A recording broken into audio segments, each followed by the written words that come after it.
Thank you. You may be seated. One of the most helpful people we will ever encounter on the road of life are those people that can bring to us encouragement. There are few, if any, other people more helpful than those who can lift our spirits and those who can give us confidence. And truly blessed, truly happy is that man or that woman who is able to put heart and life and hope into the despairing.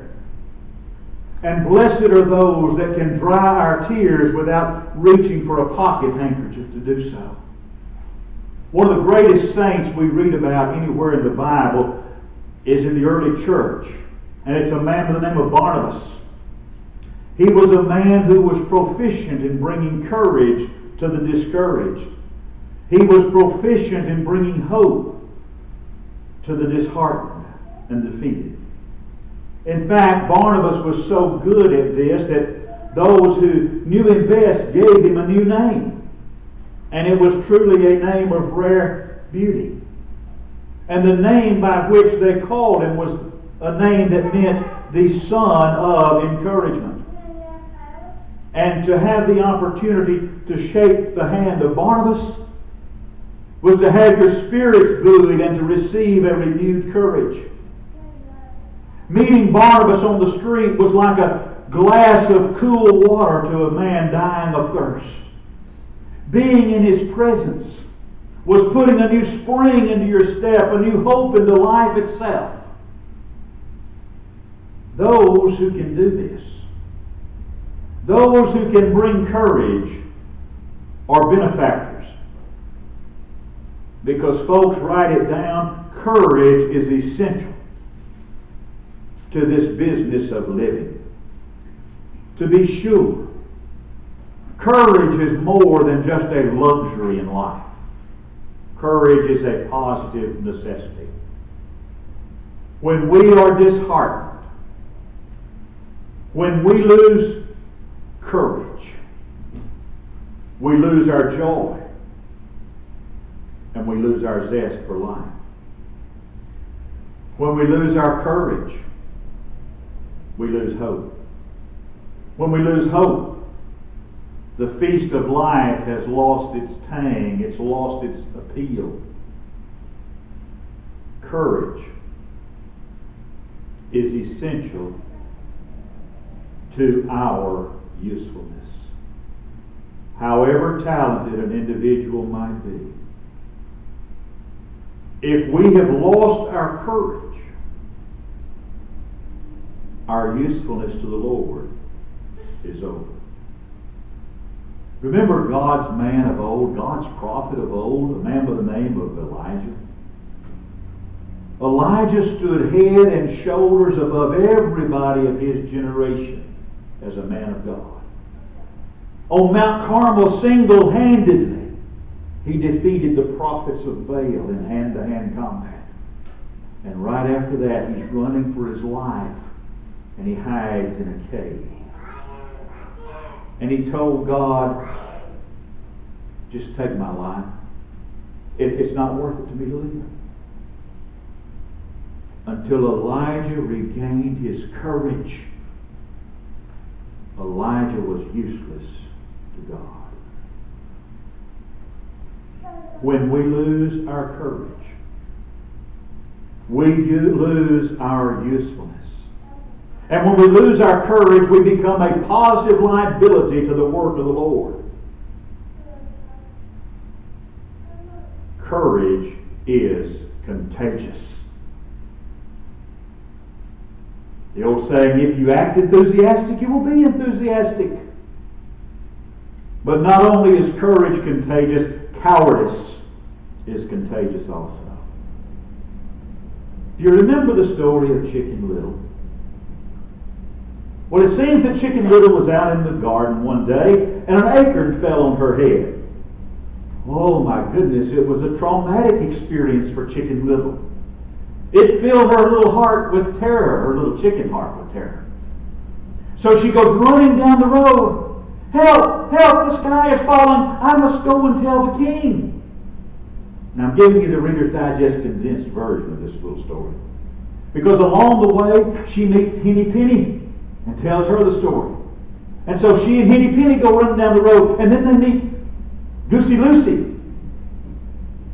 And then Goosey Lucy, Henny Penny, Chicken Little are running down the road. The sky is falling. And they run into Turkey Lurkey. And then the next person they run into is Foxy Loxy. Foxy Loxy says, what's all the trouble over? What's all the noise about? What's all the excitement? And they tell him, the sky is falling. Chicken Little says, a piece of it fell on my head. We must go and tell the king. And Foxy Loxy says, well, it just so happens that the king is in my den. But now the king doesn't like to feel crowded, so you must go in one at a time. So Turkey Lurkey decides to go in, and then Goosey Lucy, and then Henny Penny. Foxy Loxy has quite a feast. But Chicken Little never gets to go in, because Chicken Little remembers it's her turn to take out the garbage, and so she leaves. Now truly, how long has it been since you heard the story of Chicken Little, or read it? But that little children's story has a lot of truth about it. Let someone, the most insignificant person there is, say that the sky is falling, or hope is lost, or all is doomed, and it can start a stampede. And then others have a great tendency to stampede also. Write it down. It's on the final exam. Cowardice is very contagious. And our text this morning is from 1 Samuel chapter 30 and verse 6. And David was greatly distressed, for the people spoke of stoning him, because the soul of all the people was grieved, every man for his sons and for his daughters. Now listen to it. But David encouraged himself in the Lord his God. Now notice that text. It does not say that David encouraged others. It only says that David encouraged himself. And folks, that adds to the value of David's achievement rather than detracting from it. If we pronounce blessings on the one who brings courage, what can we say about the man or the woman who can encourage themselves? Let's be honest. Honest with ourselves, honest before God, honest with each other. Sometimes others fail us.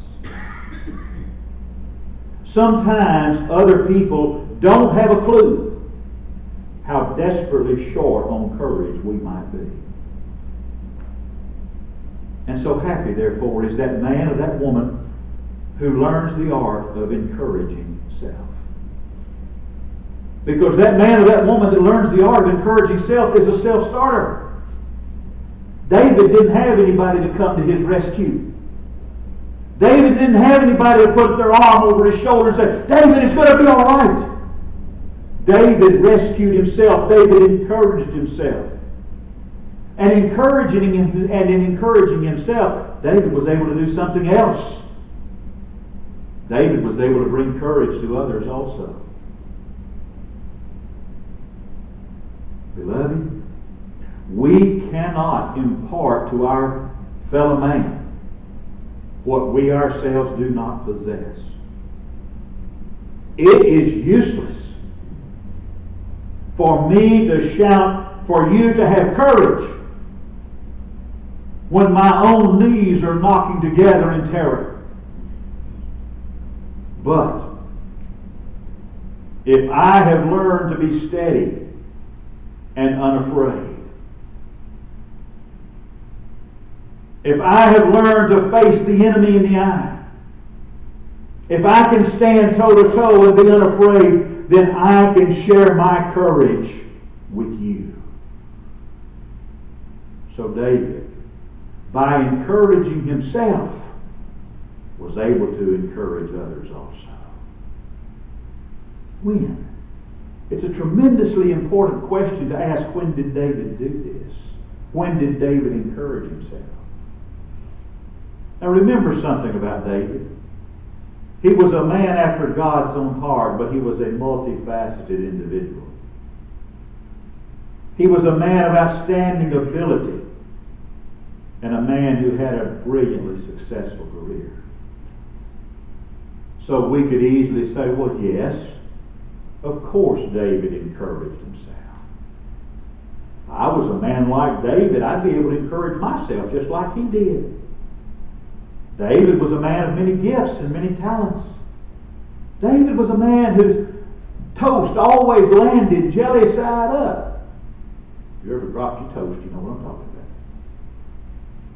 But I'm not like David. My life is all tangles and knots, and my toast always lands jelly side down. But if you look at the background of our text, David did not find courage because of his circumstances. David found courage in spite of his circumstances. David had just made a tragic, depressing failure. He was at war. And he had under his protection a city of great importance to himself and to his men. And yet through his own neglect, or for some other reason, he was not successful in protecting that city. He and his men come back to the city of Ziklag, and they find the city in ruins. The city's been burned with fire. The women have been taken captive. Their wives, their sons, their daughters have been taken captive. Have you ever been so sad and so sorrowful that you cried till you couldn't cry anymore? That's the way David and his men were. They cried and they wept until they were unable to weep anymore. So we see something here. David knew firsthand the depressing experience of failure.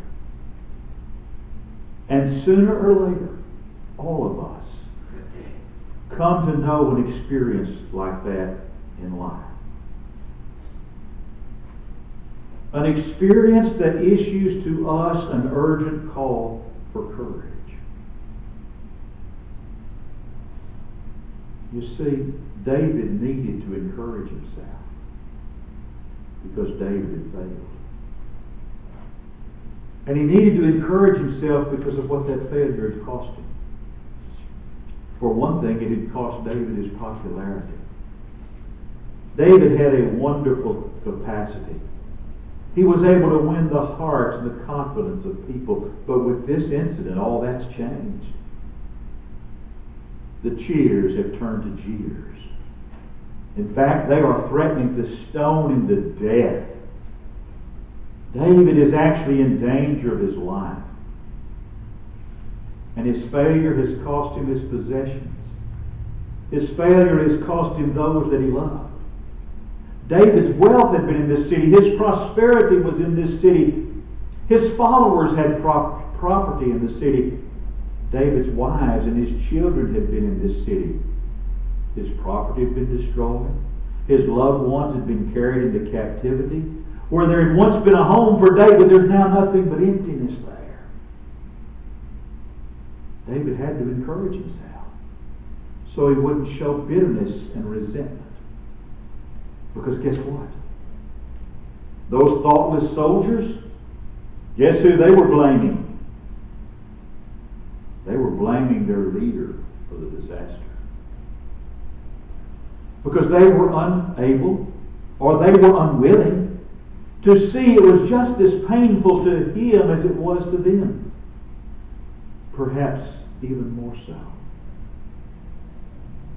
And yet, here they were. acting as if David and David alone was responsible. They were acting as if they were the only ones who had suffered. It would have been very easy for David to turn on those men with angry resentment. He could have told them how cruelly and how unreasonable they were being. But he didn't. The Scripture says David encouraged himself in the Lord his God. Look at those circumstances. Since David was able to encourage himself in those difficult circumstances, you and I have hope also. No matter how dark the night might be, no matter how the storms might be threatening around us, no matter how bad our circumstances might seem, that door of encouragement is open to us. If our situation is not encouraging, if all human lips are stilled, if no one speaks a word of commendation to us, we can do what David did. And we can encourage ourselves. Even when others offer condemnation and criticism. Even when others offer nothing but pessimism and gloom, we can still encourage ourselves. Now we can be sure of something. David actually refused certain methods that sometimes we are prone to try. Methods that we've seen people try. Methods perhaps we've tried ourselves. David didn't encourage himself by getting his feelings all hurt and washing his hands of the whole matter. To be sure, I can probably imagine David was greatly tempted to do that. Because that's a temptation that comes to all of us at some point. I would venture to say this morning without any fear that there are very few ministers who have not at one time or another felt tempted to encourage themselves by saying, if folks are going to be like that, if folks are going to be that mean, if folks are going to be that critical, I'm going down the road. I can preach somewhere else. It's a temptation, I dare say, that comes to almost every man or every woman who attempts something worthwhile in any realm that there is. But David didn't do that. David refused to encourage himself by threatening to quit.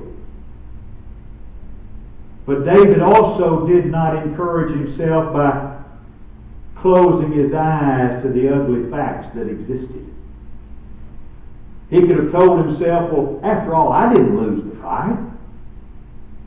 He could have tried to have told himself, well, everything's all right when it wasn't all right. Because to be certain, almost everything that could go wrong went wrong. And to close our eyes to the facts simply because they're unpleasant or ugly, that's not courageous. It's cowardly. And it's foolish. But, having faced his losses, I have an idea that David did not dwell on his losses. That David took stock of what he had left. If we're going to encourage ourselves, and if we're going to encourage those around us, we can't look simply at our losses and our failures. We've got to look at our possibilities. It's like that old story of the shoe company that decided to open a new territory in darkest Africa, and they sent their crack salesman down there. And he'd been there a week. I learned this story in Preaching 101 the third day. This salesman's there in darkest Africa, and he's been there a week, and he sends a cablegram to the home office. Situation hopeless. No possibility of sales. No one wears shoes. So they brought him home. They sent another salesman to the same territory. 2 days later, he sends a cablegram back to the home office. Actually, it'd be an email now, wouldn't it? He sends an email back to the home office. He's got a huge order with that email. He says, possibilities unlimited. No one wears shoes. We've got to look at the possibilities, not the failures and not the losses. David told himself, though he's made this one failure, failure does not have to be final. David believed in something. He believed in the possibility of a new start. He was confident that, like the words of the poet, there was a land of beginning again. And David was aware of that. So what did David do? He brought his desperate situation into the presence of God. It says that David encouraged himself in the Lord his God. That is a source of encouragement that is always open to every one of us. And that is a source that never, ever fails. Think of that great scene we read about in Acts chapter 27. Dr. Luke records for us there the story of Paul's voyage to Rome on the Mediterranean Sea. That merchant vessel is being pounded to pieces by a hurricane. It says they've undergirded the ship. They've thrown everything overboard. And shipwreck's being threatened. This pounding has gone on for 14 days and nights. People are unable to eat, and the ship is tossing to and fro, and they're tying themselves to the masts and to make sure that they don't get washed overboard. They're brave men, but Dr. Luke tells us they had lost all hope. Dr. Luke says all hope that we should be saved was taken away, and then something very strange happens. A strange little man comes up out of the hold of the ship. He's been down there engaged in prayer. And he says, let me turn to Acts chapter 27, because it's a beautiful reading. And it's in Acts chapter 27 and verses 22 through 25. Paul comes up out of the hold of the ship. And it says, I exhort you, be of good cheer, for there shall be no loss of any man's life among you, but of the ship. For there stood by me this night the angel of God, whose I am and whom I serve, saying, fear not, Paul. Thou must be brought before Caesar, and lo, God hath given thee all them that sail with thee. Listen to it. Wherefore, sirs, be of good cheer, for I believe God, that it shall be even as it was told me. Be of good cheer, for I believe God. There's a man down in the hold of that ship, engaged in prayer unto the God of heaven, who comes up when all human help was gone, all human hope was gone. He encouraged himself in the Lord his God. And by encouraging himself, Paul was able to encourage others on that voyage also. And in verse 44, the story has a happy ending. And we all escaped safe to land. Sometimes, folks, the hour can seem dark. And sometimes it can seem that hope is lost for us. But we can do what David did. We can encourage the Lord. But if we're going to do that, we've got to be living with the will of God. And that's the question this morning. Are you living within the will of God this day? Is Jesus Christ the Lord and Master of your life? Because if Jesus is not Lord and Master of all of your life, He's not Lord and Master at all of your life. Do you need to make changes? Do you need to do something different for Jesus to be the Lord of your life? This is your opportunity to do it. As together we stand.